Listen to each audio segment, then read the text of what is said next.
आपके आदेशानुसार मैं पुनः उसे आश्रम में ले आया हूँ आचार्य। वो कुशल तो है ना? जी, लेकिन आचार्य उन विषैले सर्पों के बीच आपने उसे अकेला छोड़ दिया था। वो मर जाता तो? चंद्रगुप्त के प्राणों के लिए मैंने दिन भर प्रार्थना की है भैरव, परंतु समस्या ये है कि स्वयं चंद्रगुप्त को ही अपने प्राणों का मोल ज्ञात नहीं। थोड़ा सा उकसाने पर ही अपने प्राणों को दांव पर लगाने को आतुर हो जाता है। मैं चाहता हूं कि उसे आभास हो कि उसके प्राण कितने मूल्यवान हैं। और उसके लिए आपने उसे मृत्यु के मुंह में ही झोंक दिया। उसके साथ कठोरता की सारी सीमाएं पार करते जा रहे हैं आचार्य। फिर भी वो उतना ही कठोर और कुपित है। मुझे नहीं लगता वो टूटेगा। यदि चंद्रगुप्त को तोड़ना इतना ही सरल होता या वो इतना ही हठी ना होता तो कदाचित मैं उसका चयन ही नहीं करता। यदि चंद्रगुप्त को भविष्य में अखंड भारत का सम्राट बनना है तो उसे उतना ही हठी होना होगा जितना हठी अखंड भारत का स्वप्न देखने वाला उसका आचार्य है। चंद्र, भोजन का समय हो गया है, कुछ खा लो। इतने हठी क्यों बन रहे हो? और भोजन पर क्रोध कैसा? बचपन में तुम्हारा सबसे प्रिय खिलौना कौन सा था स्थूल? घूमने वाला लट्टू। बताओ क्या हुआ था उसके साथ? दुबधक ने उसे छीनकर एक गहरी घाटी में फेंक दिया था क्योंकि उसे लगता था कि उससे खेलने के चक्कर में ये स्थूल अपने काम पर ध्यान नहीं देता है। और उसके बाद क्या हुआ था? और फिर मैंने 3 दिन तक कुछ नहीं खाया था। मुझे अपने घूमने वाले लट्टू से बड़ा प्रेम था। बहुत दुख हुआ था मुझे। और फिर तुम उस गहरी खाई में जाकर हर संकट सबसे लड़कर झगड़कर तुम उसे ले आए थे चंद।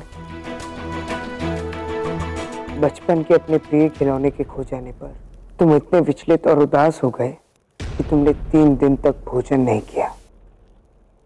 और मेरा तो बचपन ही छीन लिया उस धनानंद ने। तेरी पहचान, माँ का प्यार, पिता का आशीष, सब। तो क्या मेरा क्रोध उचित नहीं है? मेरी धमनियों में बहता वो रक्त जिसकी एक एक बूंद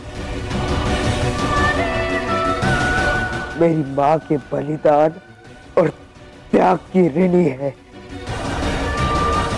क्या वो खून खौलेगा नहीं जब मैं उस व्यक्ति को देखूंगा जिसने 12 वर्षों तक मुझे अपनी माँ से दूर रखा? मेरी माँ का मान सम्मान और गौरव उसने अपने झूठे अहंकार के आगे हर दिन कुचला।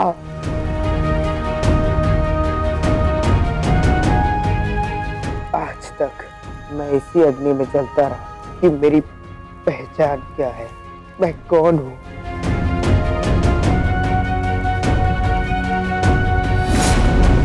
और आज जब मुझे ज्ञात हुआ है कि मैं कौन हूँ, मेरे माता पिता कौन है और हमारी इस अन्याय का दोषी कौन है, तो मैं क्या बदला पड़ा हूँ? क्या मेरा ये कर्तव्य नहीं कि मैं अपनी माँ को उस धनानंद से मुक्ति दिलाऊं, अपने पिता की हत्या और अपने राज्य के अंत का प्रतिकार लूं उस धनानंद से? उत्तर दो।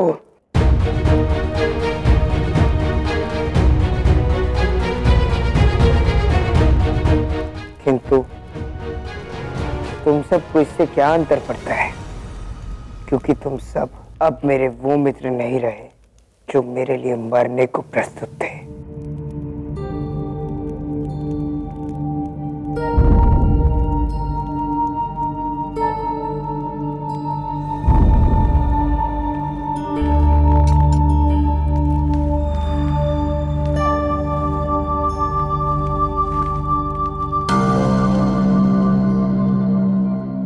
धनानंद,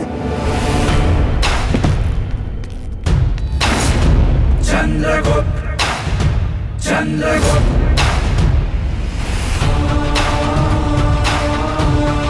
दुश्मन पे प्रहार है चंद्रगुप्त, शस्त्र जैसी धार है चंद्रगुप्त। आपका क्रोध उचित है आचार्य, किंतु चंद्र भी हमारे लिए महत्वपूर्ण है। उससे श्रेष्ठ मित्र कोई नहीं हो सकता आचार्य। हाँ आचार्य, उसने हमेशा हमारी समस्या को अपनी समस्या समझा है। जी आचार्य, वो हमारे लिए हमेशा हृदय से सोचता है, मस्तिष्क से नहीं। तो फिर हम उसके लिए हृदय से क्यों ना सोचे, इसलिए हमने उसे छोड़ दिया।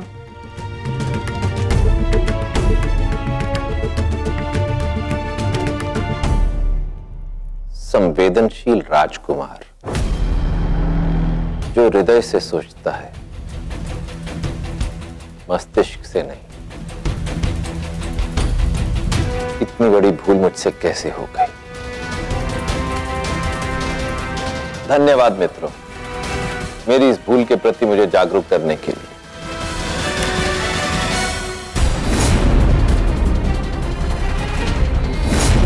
गजानन, तेरा काल बनकर आ रहा हूं मैं।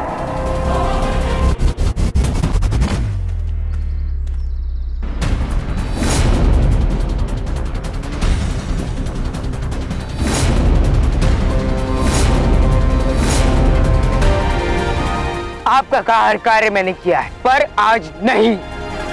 अब मैं सम्राट धनानंद का अंत करने जा रहा हूं और आप मुझे नहीं रोकेंगे। मैं तुम्हें रोकूंगा भी नहीं चंद्रगुप्त, परंतु जाने से पूर्व मैं तुम्हें कुछ दिखाना चाहता हूं। अब कोई चाल काम नहीं आएगी खुलिशिका वाले ब्राह्मण। पहले भी आप इसी प्रकार मुझे बंदी बना चुके हैं। यदि मुझे तुम्हें बंदी ही बनाना होता चंद्रगुप्त, तो अब तक बना चुका होता। यूं तुम्हारे सामने खड़ा होकर तुमसे बात नहीं कर रहा होता। इसलिए एक बार मेरा विश्वास करो और मेरे साथ चलो।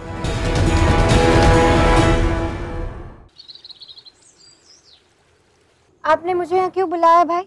तुम तो जानती हो कि तुम मेरे लिए कितनी अनमोल हो। पिछले कुछ दिनों से मैं संतोष की नींद नहीं सो पाया और उसका मुख्य कारण था तुम्हारी सुरक्षा। कोई तो संकट है जो हमारे आसपास मंडरा रहा है और मैं हर संकट से तुम्हें सुरक्षित रखना चाहता हूं। अब तुम्हारा अंगरक्षक वो चंद्रगुप्त भी नहीं रहा, तो मैंने सोचा कि तुम्हारे लिए एक नया अंगरक्षक नियुक्त किया जाए। पिछली बार तुम्हारी इच्छा के विरुद्ध जाकर मैंने चंद्रगुप्त को नियुक्त किया था, इसलिए मैंने सोचा कि इस बार अंगरक्षक का चुनाव तुम स्वयं करो।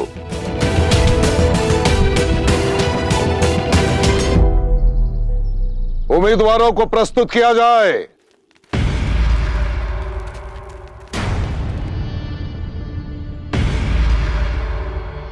ये कौशल राज्य के श्रेष्ठ धनुर्धर, ये उड़ती चिड़िया की आंख भी भेज सकते हैं।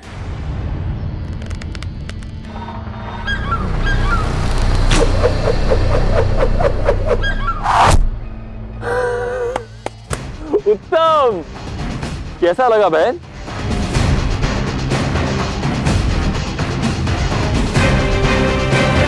और ये गांधार राज्य से आए, संसार में इनसे तीव्र भाला और कोई नहीं फेंक सकता। 400 हाथ तक सटीक प्रहार। अद्भुत! कदाचित ये तुम्हें अच्छा लगा होगा, है ना?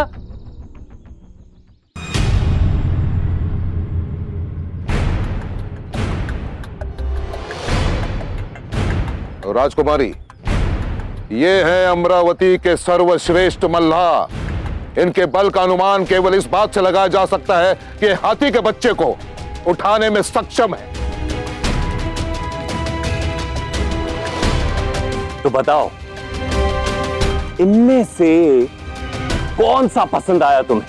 कोई भी नहीं। किंतु तुम्हारी सुरक्षा। आप तो यहाँ के सम्राट है ना भाई, तो सुरक्षा के विषय में आपसे अधिक और कौन जानता है?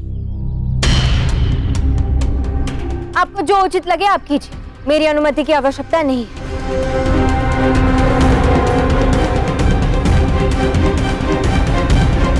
हाँ दुर्धरा, मैं सम्राट हूं, क्रूर हूं, शक्तिशाली हूं, भयावह हूं, किंतु तुम्हारे लिए मैं केवल भाई, जिसके लिए अपनी बहन के मुख पर मुस्कुराहट लाने की अतिरिक्त और कुछ महत्वपूर्ण नहीं। देख ली मेरी मुस्कान? प्रसन्न है अब आप?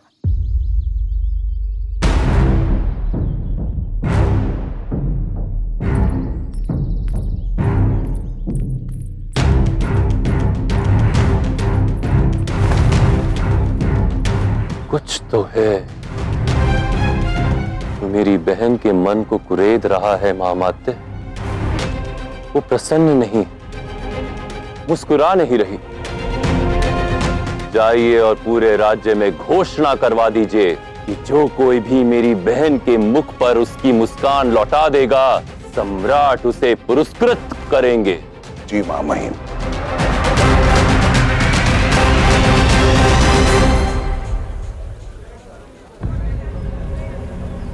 भिक्षांदेहि, भिक्षांदेहि, भिक्षांदेहि, भिक्षांदेहि, भिक्षांदेहि, भिक्षांदेहि। आचार्य, हम उस महल के समक्ष क्यों बैठे हैं जहां आपने मुझे आने से मना किया था? उस भिखारी के कारण आए हैं हम यहाँ।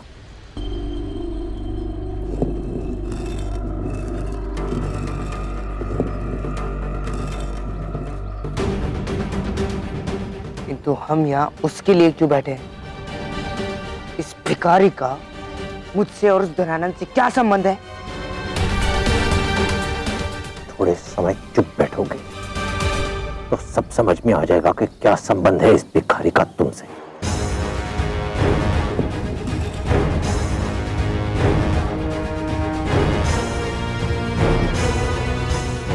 किंतु ये उस महल के समक्ष क्यों झुक रहा है? क्यों उसे प्रणाम कर रहा है? उस पर दृष्टि रखो, सब समझ में आ जाएगा।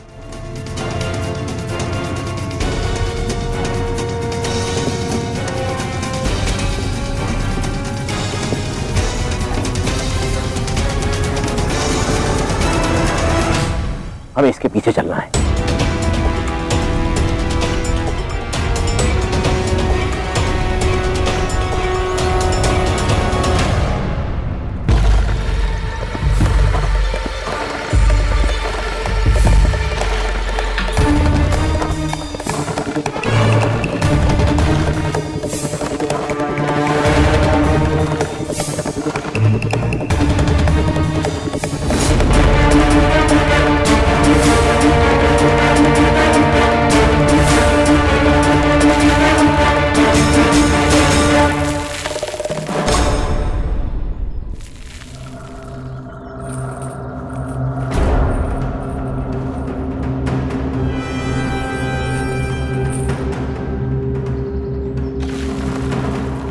ये ऐसा क्यों कर रहा है? चलो उसी से पूछ लेते हैं। क्या? आओ। क्या कर रहे हो? सीधा सीधा बताते हो कि सैनिकों को लाऊं? सैनिकों को क्यों? जाओ धनानंद को बुला लाओ, बता दो उसे। अरे मुझे उसका भय नहीं है, मैं प्रतीक्षा कर रहा हूँ एक क्रांतिकारी की। मैं उस आशा की प्रतीक्षा कर रहा हूँ जो हमारे खोए हुए गौरव और सम्मान को वापस दिलाएगी। मैं प्रतीक्षा कर रहा हूँ पीपली वन के राजकुमार की। और जो मैं यहाँ धन एकत्रित कर रहा हूँ ना, मैं एक सेना का निर्माण करूंगा ताकि वो पीपली वन के राजकुमार की सहायता कर सके और धनानंद का अंत कर सके। पण के लिए भिक्षा मांगने वाला भिक्षुक और जिस धनानंद के बारे में बात कर रहे हो, उसी के महल के समक्ष नतमस्तक होकर भिक्षा मांग रहे थे। हाँ, मैं भिक्षुक हूँ। मैं लोगों के सामने हाथ फैलाता हूँ, मैं उस महल के सामने नतमस्तक होता हूँ, पर कारण धनानंद नहीं, उस महल में रहने वाली पीपली वन की महारानी है, जिनकी मैं निष्ठा करता हूँ पूजा करता हूँ, वही जो आज से 12 वर्ष पूर्व करता था। हाँ, मैं भिक्षुक हूँ, पर कभी तो पीपली वन का सेनापति था। सेनापति मत्सलदेव, इस योद्धा ने अपनी तलवार त्याग दी, तुम्हें तो चंद्रगुप्त को डांटना चाहिए। क्षमा कीजिए महाराज, आपने और महारानी ने सदैव मुझे अपने परिवार का हिस्सा माना है, परंतु इन नन्हे राजकुमार को मैं डांटूं, ये मुझसे नहीं होगा। सेनापति मत्सलदेव। पूर्व सेनापति जी, मृत लोग वापस नहीं आते। जिस राजकुमार की तुम्हें प्रतीक्षा है, उसका तो धनानंद ने अंत कर दिया, मार दिया उसे। अब कोई नहीं आएगा। वो जीवित है। मैं अपने इन्हीं हाथों से राजकुमार को उनकी मां से दूर ले गया था। मैंने ही अपने इन हाथों से उनके मामा को उन्हें सौंपा था। सेनापति जी, आप जाइए और साथ में मेरे पुत्र को भी ले जाइए। इसे मेरे भाई के पास ले जाइए, शीघ्र कीजिए। जब धनानंद ने हमारे महाराज को मरने के लिए छोड़ दिया, किंतु मृत्यु के पश्चात मैं ही उनके अवशेषों को एकत्रित करके यहां लाया था। ये कोई साधारण समाधि नहीं है, क्षत्रिय गौरव के प्रतीक चंद्रवर्धन मौर्य की समाधि है।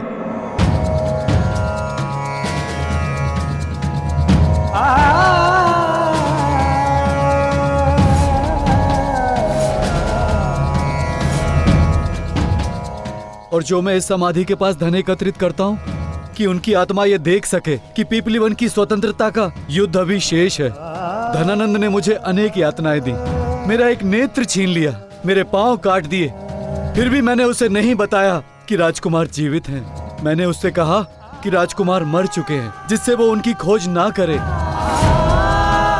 पर मुझे विश्वास है कि मेरी दृष्टि बनके, मेरा पांव बनके और मुझ जैसे कई पीपली वनवासियों की शक्ति बनके राजकुमार अवश्य लौटेंगे। अपनी माँ, मातृभूमि और पिता का प्रतिकार लेने के लिए कुमार को अवश्य लौटना होगा। यदि मुझे कुछ हो गया तो इसे अपने राज्य को फिर से पाना होगा, अपने पिता का प्रतिकार लेने लौटना होगा इसे।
आपका स्वप्न, आपकी आस, आपका विश्वास जीत गया सेनापति मत्सलदेव। क्या क्या कहा तुमने? निकट आओ। रुक जाओ। जो कभी मेरे प्रजा या मेरे परिवार को चुनौती देगा, उसको मेरा सामना करना पड़ेगा। ये आपका भ्रम नहीं है सेनापति मत्सलदेव। जिस राजकुमार की आपको प्रतीक्षा थी, ये वही राजकुमार है, चंद्रगुप्त मौर्य। आपके इस बलिदान को मैं व्यर्थ नहीं जाने दूंगा सेनापति मत्सलदेव। आपके साथ ये प्रत्येक अत्याचार, प्रत्येक पीड़ा और यातना का प्रतिकार लूंगा मैं उस धनानंद से, जो उस दुष्ट धनानंद ने आपको और पिपलीवन को दी है। ये मेरा वचन है। राजकुमार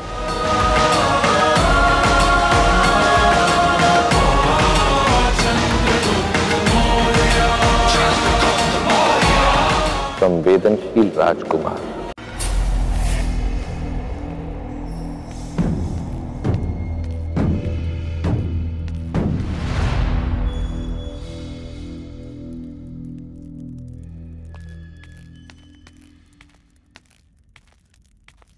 मैं आपके बताए पथ पर चलने को और आपसे प्रशिक्षण लेने को सज्ज हूं आचार्य।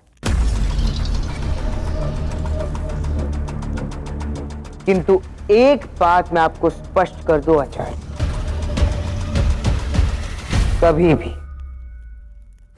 किसी भी अवसर पर यह मत समझना कि मैं आपके हाथ की कठपुतली हूं जिसकी डोर आप जब चाहे जैसे चाहे खींच सकते हैं।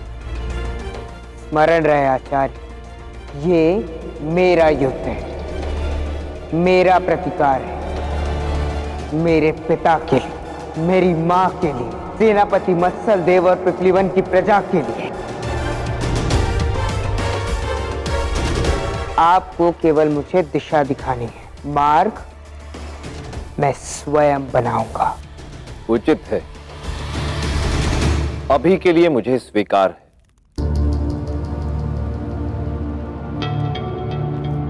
तो इसका अर्थ है कि अब आप मुझे रोकेंगे नहीं,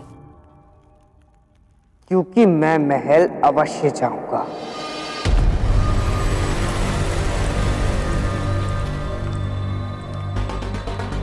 अवश्य जाओगे, परंतु एक प्रतिकारी राजकुमार बनकर नहीं, एक दास बनकर जो मृत्यु से लड़कर वापस लौटा है सबका हृदय जीतने के लिए।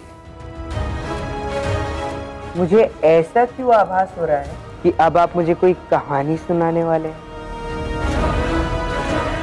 उचित आभास हुआ है तुम्हें। ये कहानी है उस कांटे की जिसने मेरे पांव को बेधा था।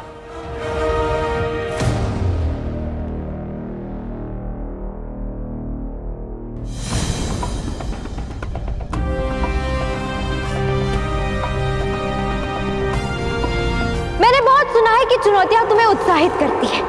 यदि यह दिखावा नहीं और सत्य है तो तुम्हें मेरे लिए वो पुष्प लेकर आना ही होगा। मैं वो पुष्प लेकर आऊंगा।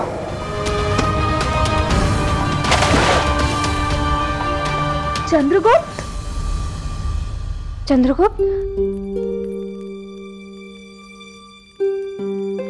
देखो तो तुम्हारे चेहरे की चमक, कितना दमक उठा है मुख तुम्हारा। कदाचित तुम्हारे इस मुख पे हल्की सी मुस्कान भी देखी है मैंने। बकवास मत करो। अरे मेरी बात तो सुनो। पहले तो केवल मुझे संदेह था, किंतु तुम्हारे चेहरे के हाव भाव देखकर मुझे सब स्पष्ट हो गया है कि इतने दिनों से तुम उदास क्यों थी। अब तुम ज्योतिष बन गई हो। देखो, मुझे घृणा है उस चंद्रगुप्त से, और मैं तो प्रसन्न हूँ कि मुझे उसे मुक्ति मिल गई। अब मान भी लो धुरधरा, मान भी लो कि तुम्हें याद आ रहा है। और तभी तो सम्राट के दिखाए गए इतने अंगरक्षकों में से तुम्हें कोई भी अच्छा नहीं लगा। मार्ग छोड़ो हमारा।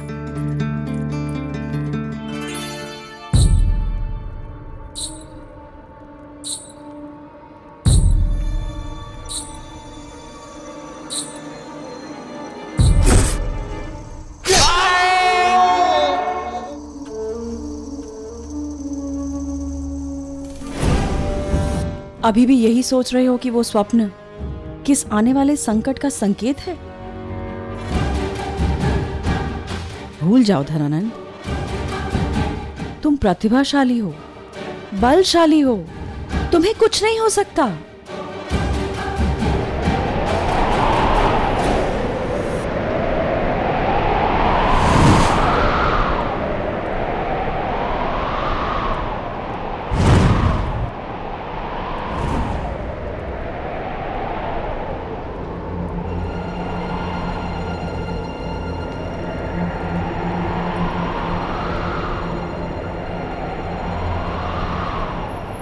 ये अचानक मौसम कैसे बदल गया?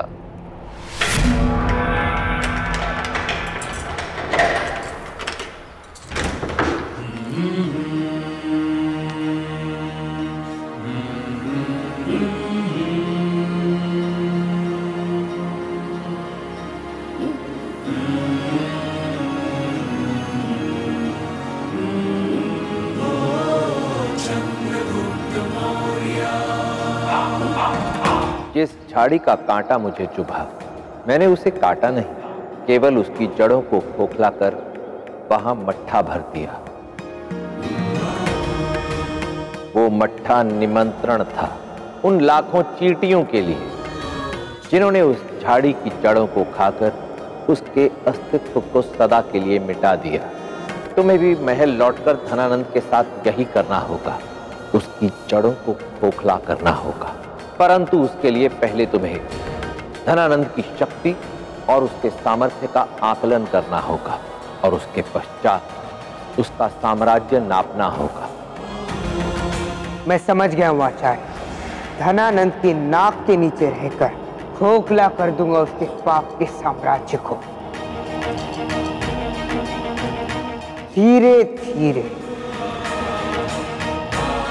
उसकी साम्राज्य के जड़ों में लगे एक एक पत्थर को उसके स्थान से हटाऊंगा और अंत कर दूंगा धनानंद के पाप का।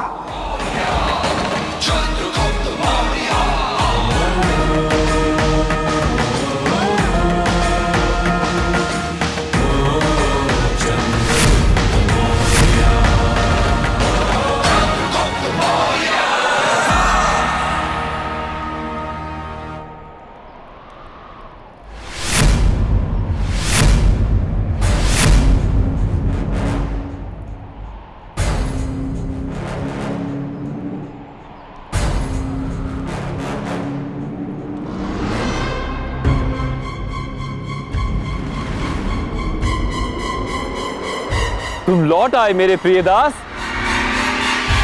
महामाते, मेरा तिलचट्टा लौट आया। स्वागत है तुम्हारा।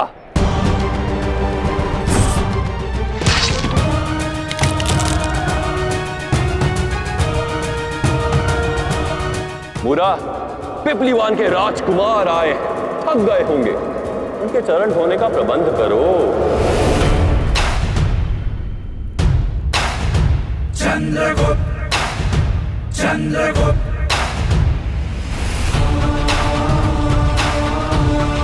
अपने पिता का प्रतिकार लेने लौटना होगा इसे, और यही लेगा अपने पिता का प्रतिकार।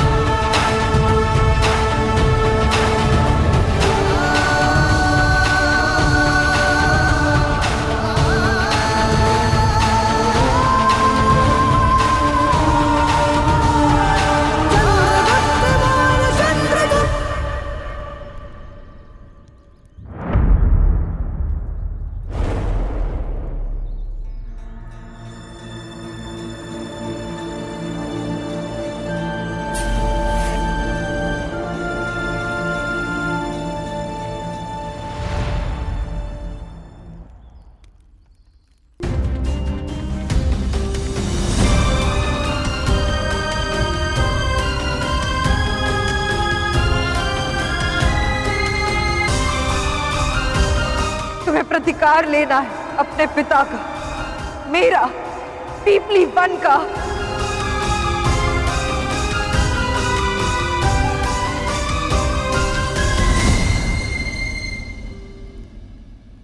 न जाने क्यों मुझे विश्वास था कि तुम मर नहीं सकते।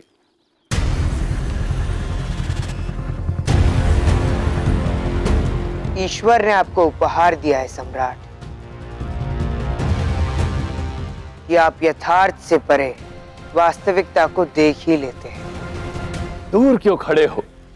आओ, आलिंगन करो।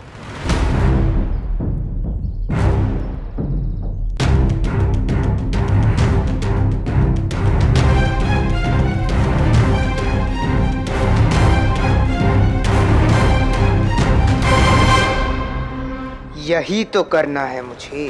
तुम्हें आत्म प्रशंसा की सबसे ऊंची शाखा पर पहुंचाना है, क्योंकि तुम जितना ऊपर चढ़ोगे उतनी ही अपनी जड़ों से तुम्हारी दृष्टि दूर हो जाएगी, और फिर मैं तुम्हारी छत्र छाया में रहकर तुम्हारा विनाश करूंगा। तुम्हारा काल है चंद्रगुप्त मौर्य धनानंद, जो सौगंध लेकर लौटा है अपने पिता के रक्त की अपने माँ के आंसुओं की, मेरे प्रजा के त्याग की और सेनापति मत्सल देव के विश्वास की कि मैं ध्वस्त कर दूंगा तुम्हें और तुम्हारे इस साम्राज्य को।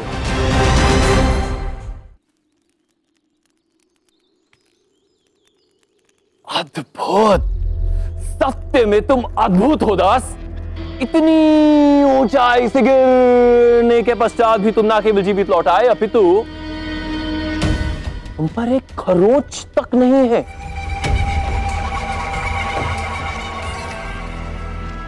कभी कभी तो लगता है कि तुम्हारा जीवन चमत्कार का प्रतिबिंब है। किंतु एक समस्या है, जानते हो क्या?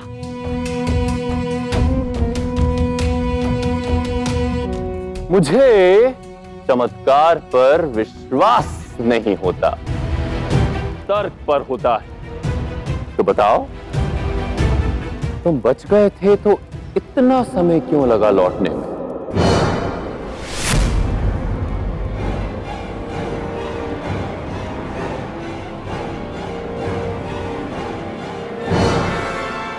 आज जो ये ज्वाला मैं तुम्हारी आंखों में देख रहा हूं, आज से पहले मैंने कभी नहीं देखी। कुछ तो अलग है, कुछ तो अवश्य जुड़ा है तुम्हारे व्यक्तित्व में।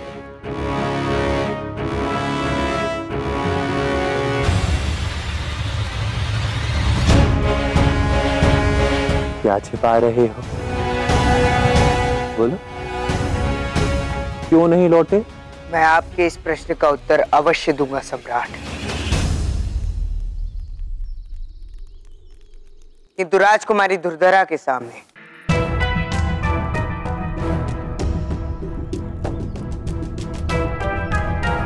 मैं पहले ही लौट सकता था, किंतु राजकुमारी दुर्धरा ने मुझे उस दुर्लभ नवरंगी पुष्प को लाने का आदेश दिया था।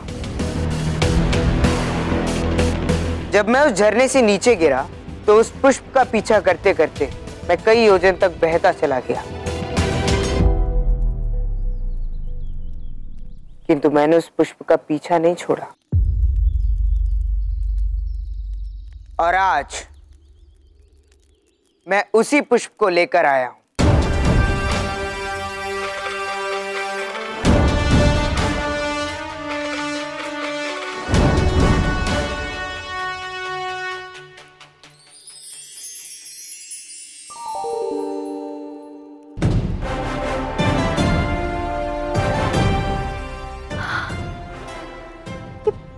पुष्प,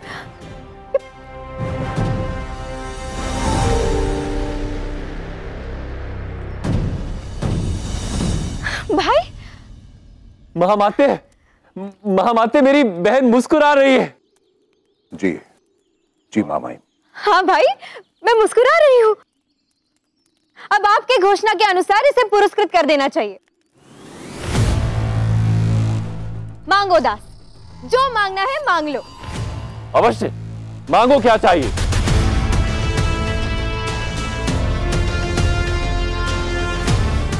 सम्राट के आदेश का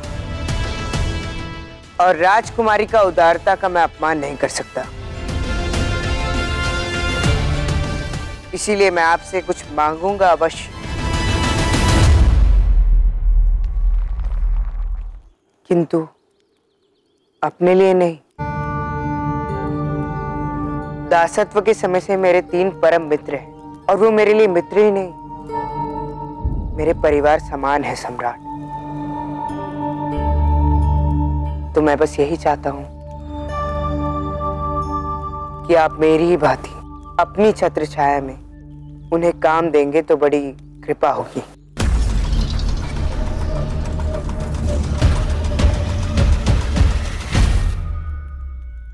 अवश्य।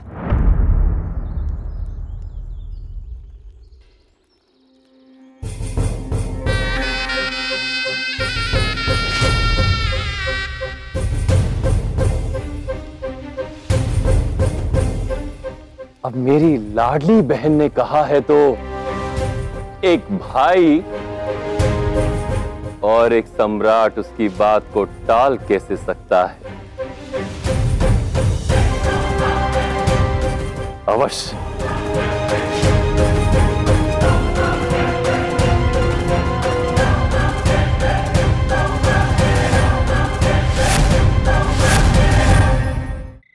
वो दास चंद्रगुप्त क्या कम था जो उसके जैसे 3 और आ रहे हैं।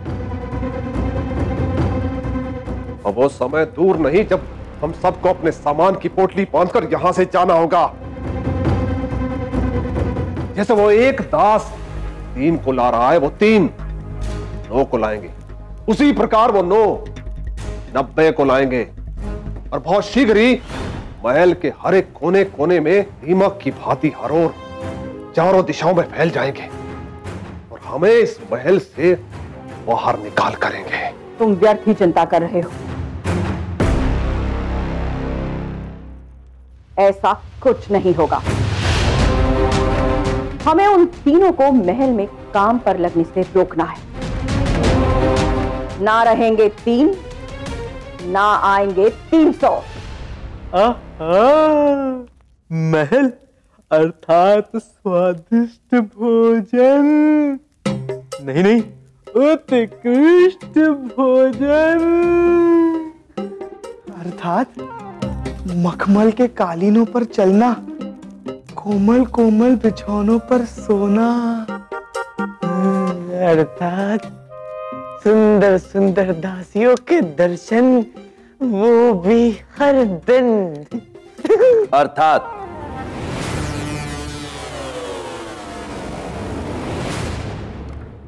हमारी योजना का प्रथम चरण सफल हुआ। वो सब तो ठीक है आचार्य, आपने हमें अब तक वास्तविक योजना नहीं बताई। क्यों आपने मुझे इन तीनों को महल में कार्यरत करने को कहा है? ये तीनों महल में धनानंद के सेवक बनकर नहीं, तुम्हारे आंख और कान बनकर रहेंगे।